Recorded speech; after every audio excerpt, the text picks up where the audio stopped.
Whether they are A grade, B grade, C grade and so on, that's how the grading is done.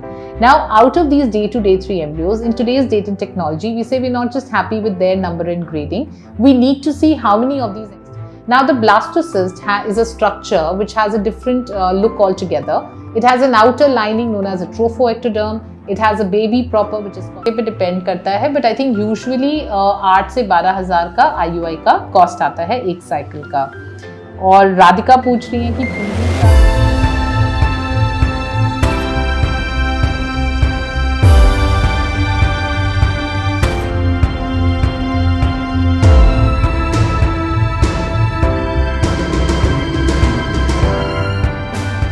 Hi everyone, I'm Dr. Shweta Goswami.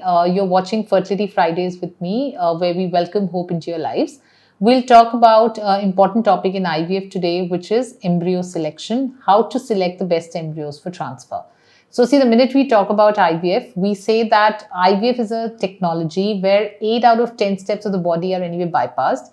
And the prime factor which determines whether somebody conceives through IVF or not is actually totally dependent on the embryo quality that we're looking at, right? So the first day that starts in the lab is the day that after stimulation, we do the egg extraction for the woman. We fertilize the eggs, we form the first, embryos. The next day, we get to know how many embryos are fertilized. And in this whole journey, which spans over 2 to 5 days, the numbers keep decreasing. And, so it's like a filter that we've put. You may start off with 15 eggs, and by the end of the journey, you get to know which are the 4 to 5 best embryos. The rest 10 we can make out are not normal, they're not healthy, and they need to be discarded. It is out of those 4 or 5 embryos that we try and figure out which are the best embryos to transfer, which can give us a pregnancy. Right? So the day the egg pickup is done is called day 0. Day 1 is the day that we check the fertilization. Day 2, day 3, you get to know whether the embryos which have become 4 cell, 6 cell, 8 cell at this moment, they are constantly dividing. There is a grading scoring system which tells us which of these embryos are healthy. And on that basis, which is based on the rate of growth of these embryos or division, what is the symmetry of the cell division that they have there, and whether there's any fragmentation or not, any small fragments that we can see there. Basis that these embryos, which are at a cell stage, which means they are 2 cell, 4 cell, 6 cell, 8 cell, 10 cell, whether they are A grade, B grade, C grade and so on, that's how the grading is done. Now, out of these day 2, day 3 embryos, in today's dating technology, we say we're not just happy with their number and grading. We need to see how many of these embryos actually go on to develop the next stage of the embryo, which is a structure which is known as blastocyst. So, blastocyst is nothing but the 5th day of the embryo. Inside the body also, because in IVF we're basically just mimicking Mother Nature. We say that inside the body also these embryos are dividing till day 3. They coalesce together to form a compacting embryo by day 4, and they form a beautiful structure known as a blastocyst on day 5. And the day 5 looks very different from a day 2, day 3 embryo, and that's why it's called a blastocyst. Now, the blastocyst is a structure which has a different look altogether. It has an outer lining known as a trophoectoderm. It has a baby proper, which is called the inner cell mass. And again, basis that we grade the blastocyst again. So, a day 3 embryo, which may be grade A, may be a grade B blast or not become a blastocyst. A grade B embryo might go on to develop into a grade A blastocyst. So, a blastocyst will have its own grading. However, this whole culturing and observing them over the next 5 days in the lab, whether you do it with a single point or nowadays even technologies like embryoscopes are available, you actually look at how these embryos are growing over the next 3 to 5 days, wherein then you get to know, or basically nature tells you that okay, you had these 15 eggs, but these are the 2, 3, 4 best looking embryos which we think will give us a pregnancy. So that's the role of the lab, which we call as embryo selection. And the best looking embryos, whether on day 3 or day 5, are then transferred to give us a clinical pregnancy. What is also important for us to understand is that our negative predictive value is very high. Now, what we mean by that is we can look at bad embryos and say, oh, they are definitely genetically or chromosomally abnormal and they need to be discarded. But our positive predictive value is not so great, which means an embryo, which we call, say, a 4AA embryo, which is an excellent embryo grading for a blastocyst. It only has a 40% chance that it will actually convert into a clinical pregnancy or a healthy baby. So, because this whole journey, therefore, is more of an elimination process, we say which embryos are not good need to be filtered out. something that in the body actually just happens automatically or doesn't happen.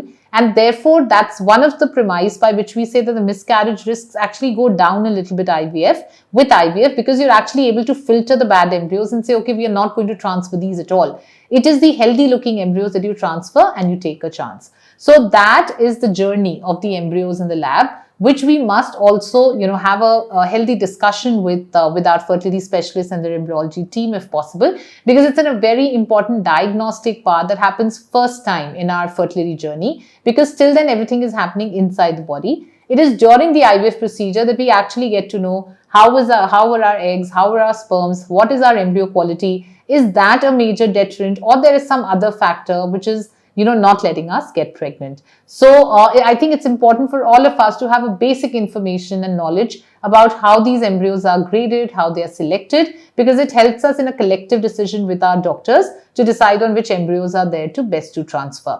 So I hope that little bit of information would be useful. So I'll now take up some of the questions that people have asked in the comment section. So one of the questions is, ma'am IUI plus IVF क्या होता है? Doctor बोली IUI IVF कर देते हैं कि अब हम पिकअप हो चुका है, 2 दिन बाद बोली ट्रांसफर करेंगे। तो देखिए, मेरी जानकारी में बाबू राजीव जी IUI plus IVF करके कोई एंटिटी नहीं होती।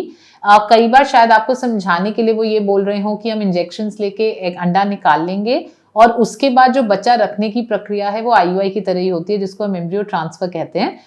तो to the best of my understanding IUI plus IVF कुछ नहीं होता। IUI एक अलग प्रोसीजर होता है जहां हम लोग हस्बैंड का स्पर्म लेके बेस्ट शुक्राणु को अंदर रखते हैं, और IVF एक बहुत ही अलग प्रोसीजर होता है जहां बच्चा बना के इंसर्ट किया जाता है। तो आप इसके बारे में अपने डॉक्टर से जरूर डिस्कस करें। अरीफ फातिमा कह रही है, क्या मैं AMH का टेस्ट करवा सकती हूँ अगर मैंने प्रोगालोटॉन यूज की है? तो अरीफ फातिमा, यूजली हम कहते हैं कोई भी अगर हमने प्रोजेस्टेरॉन ईस्ट्रोजन हार्मोन्स लिए हुए हैं उसका AMH से कोई लेना देना होना नहीं चाहिए। AMH तो इनफैक्ट थोड़ा साइकिल इंडिपेंडेंट भी होता है, हम कभी भी करा सकते हैं। तो जब तक कि हमने बहुत ही ज्यादा कुछ एग सप्रेशन की दवाई ना ले रखी हो, AMH फर्क नहीं होता, तो मेरे हिसाब से आप करा सकते हो। और DP पूछ रहे हैं कि मैडम एक IUI कराने में कितना खर्चा आता है? तो देखिए, ये जगह जगह पे डिपेंड करता है, बट आई थिंक यूजुअली 8 से 12 हज़ार का IUI का कॉस्ट आता है एक साइकिल का। और राधिका पूछ रही है कि फ्रीजिंग चार्ज कितना होता है? तो Radhika, again embryo freezing charge भी हर centre to centre I am sure differ करता है। हमारे सेंटर पे वो 30,000 के करीब कॉस्ट होता है। और नीतू पूछ रही है कि मैम कितने इयर्स ठीक होता है IVF कराने के लिए? सो नीतू, अगर आपका एक क्वेश्चन है कि कितने साल तक हम करा सकते हैं, तो देखिए, प्रेगनेंसीज इवन अपने एग से 42-43 इयर्स तक पे भी रिपोर्टेड हैं एंड होती हैं लोगों की। बाय लॉ अगर आप 50 साल के नीचे हैं और 21 के ऊपर हैं, 21 से 50 के बीच में IVF कराया जा सकता है। बेस्ट रिजल्ट्स ऑफ कोर्स अपने एक्स के अगर हम बात करें तो लेट 20s और अर्ली 30s में आता है, बट IVF कराया 50 साल तक जा सकता है, डिपेंडिंग ऑन हम कौन सा प्रोसीजर करना चाह रहे हैं। तो और कोई भी आपके क्वेश्चन हो तो हमसे पूछेगा जरूर। Thank you. You can also email us, call us, or click on the link below and reach out to us for any queries that you may have. We'll be happy to help. Thank you.